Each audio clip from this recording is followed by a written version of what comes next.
ওকে student, আজকের অনির্দিষ্ট সমাকলের একেবারে শেষের দিকের কয়েকটি অঙ্ক নিয়ে আমরা ডিসকাস করব। আহ, গত ভিডিওতে আমরা অনির্দিষ্ট সমাকল সম্পর্কে জেনেছিলাম এবং তার কিছু অঙ্ক নিয়ে ডিসকাসও করেছিলাম। তো এই চ্যাপ্টারে এখানের এই শেষ অঙ্ক কটার পরেই আমরা পরবর্তী অধ্যায়ে চলে যাওয়া হবে। তো গত দিনের পর আমরা আজকে অনির্দিষ্ট সমাকলের একেবারে 22-এর অঙ্কটা চলে যাওয়া হচ্ছে। তো 22-এর অঙ্কটায় বলেছে, যাক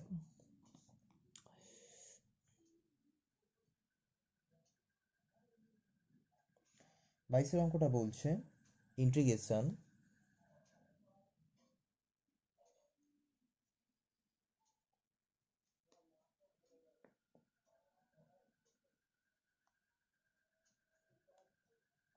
ওকে ইন্টিগ্রেশনটা যদি আমরা করতে যাই, এটাকে আমরা যদি সেপারেট করে নিই, অর্থাৎ কস কিউব থিটাকে যদি আলাদা লিখি ডি থিটা, এবং বাকি যে পার্টটা রয়েছে 3 cos theta sine square theta d theta, এটাকে আলাদাভাবে সে করা যাবে, কিন্তু অন্তত এই চ্যাপ্টারে যে কটা আমরা সূত্র শিখেছি সেটা দ্বারা এটাকে করা অনেকটা একটু মুশকিল, বা করাই প্রায় মুশকিলের মতো পড়ে যাবে। তো সেই কারণের জন্য আমরা কি করছি, আবার আমাদের সূত্র যদি ফেলতে চাই তাহলে এই কস কিউব থাকলে কোনো ইন্টিগ্রেশনের সূত্র পড়বে না। তো সেক্ষেত্রে আমরা কি করলাম, পরবর্তী লাইনে কস কিউব থিটা রয়েছে, আমরা যেহেতু অঙ্কটা কস দ্বারা তৈরি, তাহলে এই সাইনটাকে আমরা কসে কনভার্ট করব, অর্থাৎ সাইন স্কোয়ার থিটা সমান লেখা যায় 1 - cos square theta d theta. Next লাইনে cos cube theta minus 3 cos theta plus 3 cos cube theta d theta, that means 4 cos cube theta minus 3 cos theta. এবারে এই যে জিনিসটা লেখা রয়েছে এটা তোমাদের নিশ্চয়ই জানা আছে, যেটা cos 3 থিটার সূত্র। তো এটাকে সরাসরি লিখে দেব integration cos 3 theta d theta. এবার নিশ্চয়ই cos 3 থিটা ফর্মুলা পাশাপাশি এবারে ইন্টিগ্রেশন cos থিটার যেমন ফর্মুলা হয়ে থাকে, যে ফর্মুলাটা আমরা ইউজও করে থাকি, সেটা হচ্ছে সাইন থিটা। ওকে, তাহলে cos থিটার যে ফর্মুলা, তাহলে কত আসবে,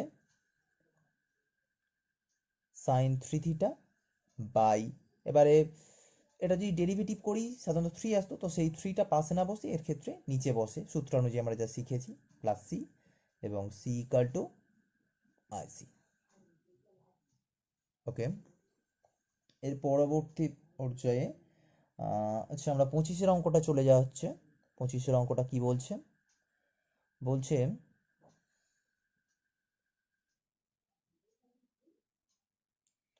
cos square x minus sine square x divided by root over 1 plus cos 4x x. Okay okay, এই টাইপের অঙ্ক যখনই থাকবে তো সেক্ষেত্রে আমরা কি করব, এখানে এখানে জাস্ট যে অংশ কোনটা রয়েছে সেটা জাস্ট এক্স, কিন্তু নিচের যেটা আছে সেটা আছে আমাদের 4x আছে। তো আমাদের হয় কাজ করতে হবে নিচের 4xটাকে এক্সে কনভার্ট করা, না উপরের এক্সটাকে নিচের 4xে কনভার্ট করা। তাছাড়াও এখানে আরও একটা প্রবলেম আছে, সেটা হচ্ছে রুট আছে। তো আমাদের সর্বপ্রথম কাজ হবে রুটটাকে তুলে ফেলা। কিভাবে রুটটাকে তোলা হবে,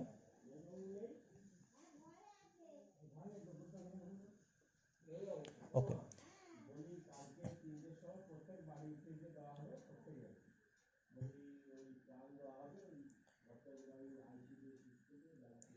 আমরা এই সূত্রটা যেটা জানা আছে সেটা হচ্ছে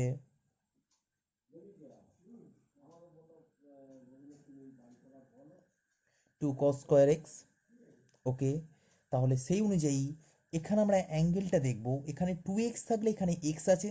এই সূত্রটা আমাদের মাথায় রাখতে পারে, ত্রিকোণমিতির সূত্র, এটা 11এও হয়েছে। 1 প্লাস cos 2x সমান 2 cos square x.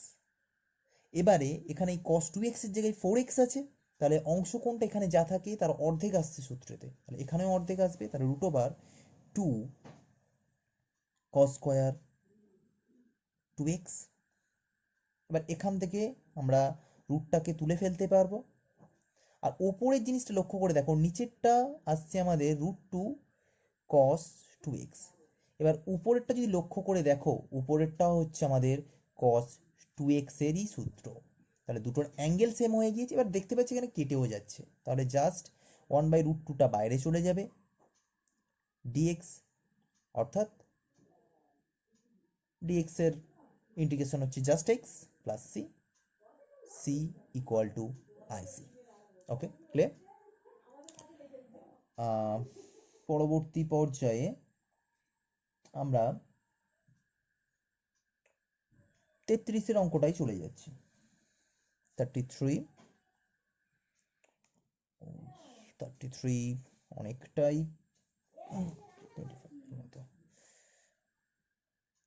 cos x divided by 1 plus sin x dx। Okay, আবারও বলেছি, প্রথমে আমরা রুট তলার দিকে তাকাবো। যেহেতু এখানে দুজনেরই অংশকোণ, এখানেও x এখানেও x, তো কোণ যেহেতু x রয়েছে সেদিকের দিকে আমরা লক্ষ্য না রেখে রুট তলার কাজ করব। এবারে তোমাদের এই জিনিসটা যে 1 প্লাস cos থিটা বা 1 মাইনাস cos থিটা থাকলে আমাদের সূত্র থাকতো, কিন্তু যখন 1 প্লাস sin থিটা থাকবে, এক্ষেত্রে আমরা 1টাকে লিখব sin square x/2 plus cos square x/2। এটা অ্যাঙ্গেল আমরা যা খুশি নিতে পারি, এখানে x নিতে পারতাম, এখানেও x নিতে পারতাম, কিন্তু x/2 নিয়েছি তার একটা কারণ রয়েছে। কারণ এই sin x-টাকে লিখব sin x/2 cos x/2। প্রশ্ন হচ্ছে এটা এলো কোথা থেকে? আমরা একটা সূত্র শিখেছিলাম, sin 2x সমান 2 sin x cos x, 2 sin x cos x। তাহলে এই যদি সূত্র হয়ে থাকে, তাহলে আমরা কি বলতে পারি এখান থেকে? অবশ্যই এখানে sin x রয়েছে, তো সেই x এর জায়গায় আমরা x/2 হয়ে যাবে, কারণ এখানে 2x ছিল, x এসছে এখানে, তাহলে x আছে তার অর্ধেক x/2। এবারে নিচেরটা পুরো পরিষ্কার বোঝা যাচ্ছে যে একটা সূত্র আসবে, সেটা হচ্ছে sin x/2 plus cos x/2 তার হোল স্কয়ার। এবার যেহেতু রুট ওভার আছে, তো রুট আর স্কয়ার পুরোপুরি উঠে যাবে, যেটা দাঁড়াবে সেটা হচ্ছে sin x/2 plus cos x/2। উপরের cos x এর সূত্র, অর্থাৎ cos 2x এর সূত্র ছিল, সেটা হচ্ছে cos square x minus sin square x। এবার এখানে শুধু জাস্ট cos x আছে, তাহলে আমাদের কাজ হবে এখানে লেখা cos square x/2 minus sin square x/2 dx। এবার আমরা অবশ্যই জানি a স্কয়ার মাইনাস b স্কয়ারের formula a plus b into a minus b। তো সেক্ষেত্রে যদি লেখা হয়ে থাকে, তো সেই জায়গা থেকে আমাদের cos x/2 plus sin x/2 এবং cos x/2 মাইনাস x/2, উপর নিচে একটা কেটে যাওয়ার পরে যেটা দাঁড়াবে cos x/2 minus sin x/2 dx। I think clear. এবার আর একটু একেবারে প্রসেস করে দিচ্ছি। cos x/2 এর যে ফর্মুলা সেটা হচ্ছে অবশ্যই sin x/2 আসবে। cos x/2 ফর্মুলা যেটা, সেটা হচ্ছে sin x/2 আসবে। এবারে x/2 এর ডেরিভেটিভ করলে আসতো আমাদের 1/2, তাহলে এর ক্ষেত্রে উল্টো আসবে, জাস্ট 2 হবে সামনে। আর এখানে ক্ষেত্রে sin x/2 এর ফর্মুলা হচ্ছে মাইনাস cos x/2, তো সেখানের ক্ষেত্রে মাইনাস মাইনাসে প্লাস হয়ে যাবে এবং এরও একটা 2 আসবে, তো একেবারে সেই 2টাকে সামনে যদি আমরা লিখে দিই, আর ইন্টিগ্রেশন যেহেতু শেষ, c লিখে দেওয়া হবে, c ইকুয়াল টু ic। ওকে ওকে, চ্যাপ্টারের সব অঙ্ক তো করানো সম্ভব না, তো আরও আমরা নিচের দিকে এবারে দীর্ঘ উত্তরধর্মীর 5 নম্বর যে কোশ্চেন রয়েছে সেখানকার থেকে আমরা ফার্স্ট অঙ্কটাই নিয়ে স্টার্ট করছি। আমরা হচ্ছে প্রথম অঙ্কটা আছে, সেই প্রথম অঙ্কটাকেই নেওয়া হচ্ছে। তো যেটা বলছে, একের দাগে মার্কস 5-এর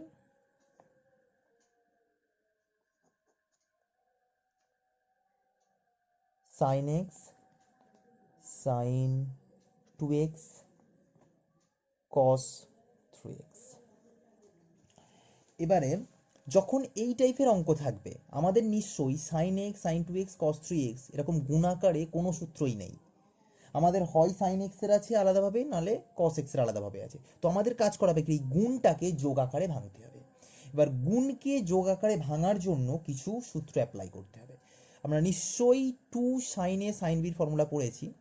তাহলে প্রথম কাজ কি করব, আমরা হাফ নিয়ে 2 নিয়ে নেব, sine x sine two x cos three x. Okay, আমি যদি প্রথমটাকে যদি নিই তাহলে এটা দাঁড়াচ্ছে 2 sine a cos a, sorry sine b. যদি এটাই যদি ফর্মুলাতে যদি দাঁড়ায় তাহলে আমরা জানি কস এ প্লাস বি বা এ মাইনাস বি এর সূত্রের ক্ষেত্রে আমাদের সাইন দুটো আলাদা আছে। এবার সাইন থাকে সেকেন্ড পজিশনে, তো কস এ মাইনাস বি এর সূত্র যদি ফেলা হয়, কস এ মাইনাস বি এর সূত্র যদি ফেলা হয়, তো সেখান থেকে কত আসবে, কস এ কস B plus sign a sine B. ওকে, এখানে দুটোই প্লাস আসলো। তো মিডিলে আমরা কি করব, মাইনাস দেব, এবং কস এ প্লাস বি এর ফর্মুলাটা যদি একবার লক্ষ্য করে দেখি, কস এ কস বি প্রথমটার সাথে কেটে যাবে এবং শেষের যে minus sine a sine B থাকবে সেটা এর শেষেরটার সঙ্গে যোগ হয়ে two sign a sine B. তাহলে এই ফর্মুলাটা আমরা এখানে অ্যাপ্লাই করব। তাহলে এখান থেকে হাফ ইন্টিগ্রেশন, এখানে ডিএক্স পরে নি, এখানে যেটা লেখা হবে সেটা হচ্ছে, তাহলে cos a মাইনাস বি, অর্থাৎ এটাকে এ ধরা হবে, বড়টাকে এ ছোটটাকে বি ধরে আমরা যদি কাজ করি তাহলে এটা আসবে cos x minus cos a plus b, অর্থাৎ এই দুটো যোগ করলে 3x। এবার আমাদের বাই চান্স ভিতরেও যদি মাইনাস আসতো, cos এর ক্ষেত্রে নেগেটিভ বের হয় না সেটা জানা আছে, তো সেক্ষেত্রে বেরও হবে না, cos 3x dx। এবার আবারও গুণ হবে, cos x cos 3x minus cos square 3x। ওকে, এই সূত্র ফেলতে গেলে আবারও এখানে 2 নিতে হবে, তাহলে বাইরে যদি 2 নিই এখানেও 2 আসবে, এখানেও 2 আসবে, x। তাহলে বাইরে 1 4 আমাদের থাকলো। এবং এই ফর্মুলাটা যখন ফেলবো জাস্ট লক্ষ্য করে দেখো, যদি এই a প্লাস বিটাকে আগে দেয়া হয়, cos a প্লাস বি, তার formula cos a cos b minus sine a sine b, এবং প্লাস cos a মাইনাস বিটাকে যদি পরে যদি দেয়া হয়, তাহলে cos a cos b minus sine a sine b. তো সাইন এ সাইন বি প্রথম না শেষটা কেটে যাবে, তাহলে cos a cos বিটা পড়ে থাকবে 2 cos a cos b। তাহলে এটা থেকে এটা ফর্মুলা আমাদের অ্যাকচুয়ালি সেকেন্ড পজিশনটা দেওয়া রয়েছে, তাহলে এখান থেকে লিখবো cos a প্লাস বি, অর্থাৎ cos এ দুটো যোগ করলে 4x প্লাস cos কত আসবে, সেখান থেকে 2x। এবারে সেকেন্ড যে পজিশনটা আসছে এখানেও মাথায় স্কোয়ার আছে। এবারে বলেছিলাম কসের ক্ষেত্রে দু রকমের সূত্র রয়েছে, 1 প্লাস কস 2x সমান 2 কস স্কোয়ার এক্স আমরা লিখতাম, 2 কস স্কোয়ার এক্স লিখতাম। তো সেক্ষেত্রে এখানে সেকেন্ড পজিশনটা আছে, তাহলে সেটা থেকে কি লিখতে পারবো, -1 থাকবে, মাইনাস, যেহেতু সামনে মাইনাসটা রয়েছে তার জন্য, এছাড়া অন্য কোনো ক্ষেত্রে নয়।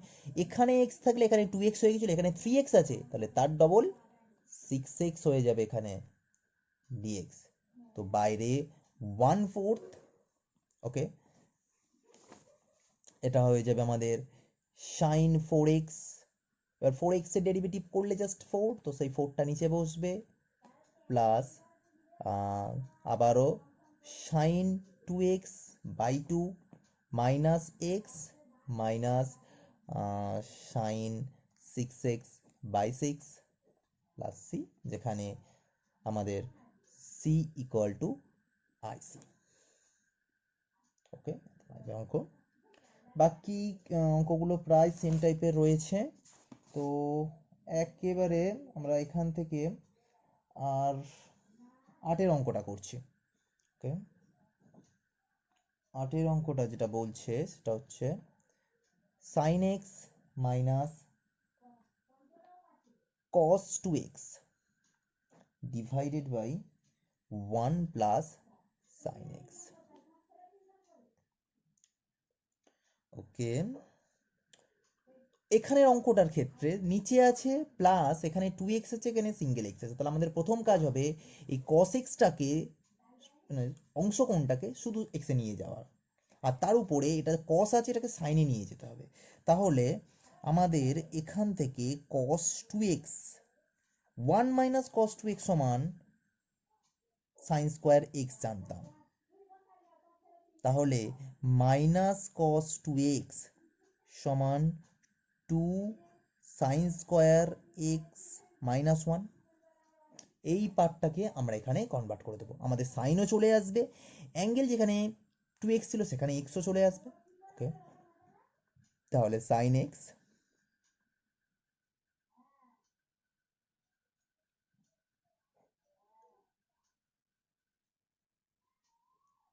এবার বলেছি যখন এরকম টাইপের অঙ্ক থাকবে আমরা চেষ্টা করবো ওপর নিচে কাটাকাটি করতে, কারণ এই 1 প্লাস সাইন স্কোয়ার এক্সটাকে আমরা সেপারেট করে লিখতে পারবো না, কারণ এখানে দুটো সংখ্যা রয়েছে। একটা সংখ্যা থাকলে না হয় আমরা সেপারেট করে লিখতাম, কিন্তু যেহেতু এখানে দুটো সংখ্যা রয়েছে তাহলে আমরা চেষ্টা করবো কোনো প্রকারে উপরেরটাকে কাটাকাটি করা যায় কিনা। তো উপরেরটাকে যদি আমরা এইভাবে লিখি মিডিল টার্ম বেগ চলে যাবে।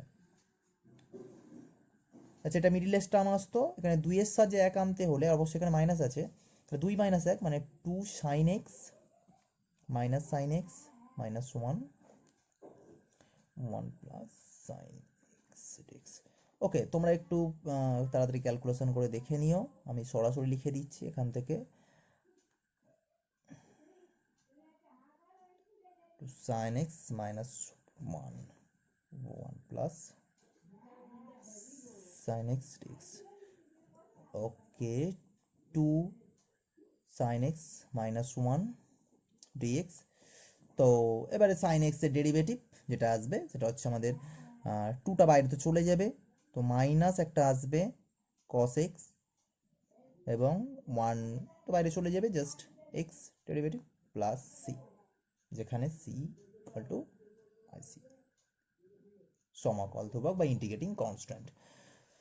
তো নেক্সট আমরা যে ভিডিওতে আমরা পরিবর্ত পদ্ধতি নিয়ে আলোচনা করব। আজকে অনির্দিষ্ট সমাকলের এই অঙ্ক পর্যন্তই সমাপ্ত করলাম।